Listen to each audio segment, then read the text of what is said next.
आज हम करने वाले हैं फ्लेमिंगो बुक की last poem on Jennifer's tigers by Adrienne rich.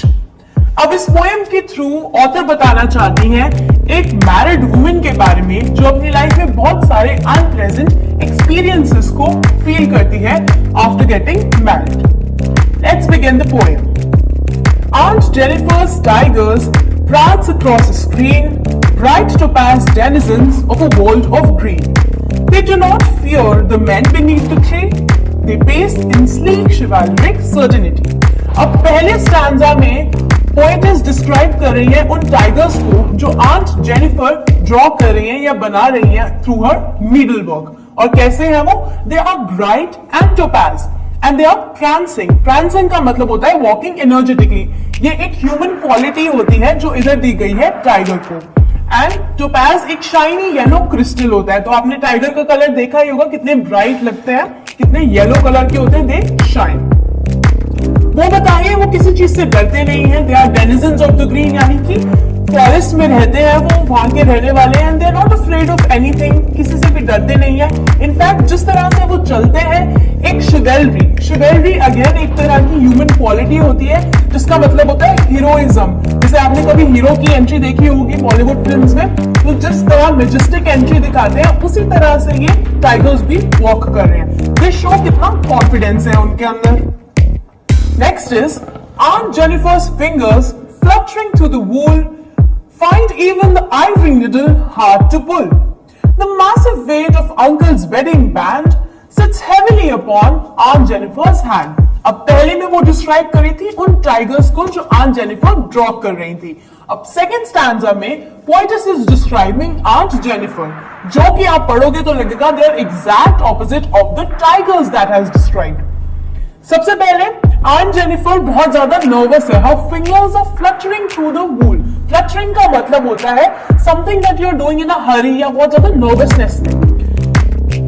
Find even the ivory needle hard to pull, मतलब वो इतनी डरी हुई है, इतनी नर्वस है या इतनी जल्दी में है कि वो एक आइवरी नीडल, एक कोई भी आप नॉर्मल नीडल उठा के देखोगे इतनी हल्की होती है, वो भी उनसे नहीं उठाई जा रही। The massive weight of uncle's wedding band. Wedding band यहाँ represent करता है तो engagement ring that she is wearing. Sits heavily upon Aunt Jennifer's hand, यानी कि वो ये लाइन जो है सिग्निफाई करती है कि ये engagement ring है, ये अपने साथ लाती है बहुत सारी responsibilities that she is feeling or burdening her after her marriage. तो वो एक बर्डन है उनके ऊपर, एक रिस्पॉन्सिबिलिटीज का in the form of the engagement ring. ये उनके हाथ पे इतना दबा, मतलब उस रिस्पॉन्सिबिलिटीज के अंदर वो बहुत ज्यादा दबी हुई भी है। And the last stanza is when Aunt is dead her terrified hands will lie still ringed with ordeals she was mastered by the tigers in the panel that she made will go on prancing proud and unafraid। अब पहले में हमने देखा description of the tigers, second stanza में हमने देखा description of Aunt Jennifer and third में हमने देखा the comparison between the two. यानी कि इवन आफ्टर, पोएटेस कह रही है even after the aunt Jennifer will be dead, उनके हाथ पे वो वेडिंग बैंड हमेशा रहेगा, यानी कि वो उन रिस्पॉन्सिबिलिटी से कभी भी छूट नहीं पाएंगी। They will follow to her grave. Still ringed with ordeals, she was mastered by. Ordeals का मतलब होता है unpleasant experiences and mastered by से हमें समझ आता है मास्टर हम किससे तब करते हैं जब हम किसी को कंट्रोल करते हैं। तो अपनी मैरिज के अंदर उनको कंट्रोल किया जा रहा था। She was mastered by. That is why Aunt Jennifer के साथ उनकी responsibilities will follow her to her grave. और दूसरी तरफ जो उन्होंने टाइगर्स बनाए हैं दे विल बी कॉन्फिडेंट, वही शिवालरिक वे में चलेंगे और अपने अराउंड अपने वर्ल्ड में आराम से घूमेंगे। Unlike aunt Jennifer's they will be proud and unafraid. जैसे कि आंट जेनिफर अफ्रेड है, डरी हुई है, बट ये टाइगर्स बिल्कुल भी ऐसे नहीं होंगे। अब अगर आप इस पोएम को देखेंगे तो यहाँ पे आपको समझ आ जाएगा टाइगर और आंट जेनिफर के बीच में एक कंपैरिजन ड्रॉ करा गया है, जहां पे एक तरफ they are denizens of their own world, बहुत शिवालरिक वे में चलते हैं, वहां पे दूसरी तरफ बिकॉज आंट जेनिफर किसी और घर में रहती हैं अब आफ्टर मैरिज, वो उनका अपना घर नहीं है। जो शिवलरी, जो सर्टेनिटी टाइगर्स के में देखी जाती है उनके, वो उनके अंदर नहीं है। क्योंकि वो कॉन्फिडेंट इनफ नहीं है, वो डरी हुई रहती हैं क्योंकि वो अपने घर में नहीं है, किसी और के घर में है। और किस तरह से वो अपने आप को बहुत ज्यादा बर्डन फील करती हैं फ्रॉम द रिस्पॉन्सिबिलिटीज।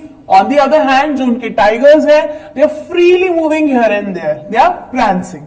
तो एक कंपैरिजन ड्रॉ करा गया है इस पोएम में between the tigers and on Jennifer, यानी कि एक तरफ एक ऐसा इंसान जो फ्री है और दूसरी तरफ एक ऐसा इंसान जो बहुत ज्यादा बर्डन है। ये जो वो ड्रॉ करती है एम्ब्रॉयडरी, ये शो कर रहा है उस वर्ल्ड को जहां पे वो रहना चाहती हैं, जिस तरह से वो जीना चाहती हैं, बट एक्चुअल में वो वैसे नहीं जीती। जैसे जिस तरह वो टाइगर्स ड्रॉ करती हैं, they are chivalric, they are prancing, उनको भी ऐसे आजाद रहना है, उनको भी ऐसे खुश रहना है, ऐसे कॉन्फिडेंस में रहना है, लेकिन वो वर्ल्ड उनका रियल नहीं हो पाता। In a real world she is very afraid, she is very terrified.